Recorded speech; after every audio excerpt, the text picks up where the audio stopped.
تا رفیق واسه بار اول با هم دیگه میرن مسافرت. تو سفر اینا با هم شوخی میکنن، میگن میخندن و اشغال میکنن. روز آخرم دوتایی با هم یه هتل میگیرن و شبونه میشنن مست میکنن. صبح که بیدار میشن یکیشون میگه رفیق بیادبی نباشه ولی یه مقداری از پول من گم شده، تو ندیدیش؟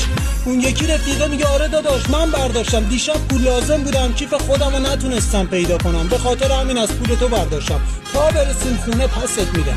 خلاصه اینا داشتن از هتل میرفتن بیرون که نظافتچی صداشون میزنه، میگه آقا این پولا جلوی در اتاق شما افتاده بود، بفرمایید اینم پولتون. اون یکی رفیقه تعجب میکنه، به رفیقش میگه پس چرا گفتی تو برداشتی، پول که تو هتل افتاده بود. رفیقه میگه چون غیر از من و تو کس دیگه ای تو اون اتاق نبود، نمیخواستم حتی واسه یه لحظه هم به من شک کنی، نمیخواستم رفاقتم با تو به خاطر پول خراب بشه، به خاطر همین ترجیح دادم خودم رو بدهکار کنم تا تو نسبت به من بی‌اعتماد نشی. خواستم بگم رفاقت یعنی همین، یعنی یه جایی که میتونی ببری ولی باید ببازی فقط به عشق رفیقت. یادت باشه همیشه برادری از یه مادر بودن نیست، بعضی وقتا از رفاقت برادرای زاده میشه که هیچ مادری قادر به زاییدنشون نیست. مثل تو رفیق که برادر خونی من نیستی ولی برادر جونی.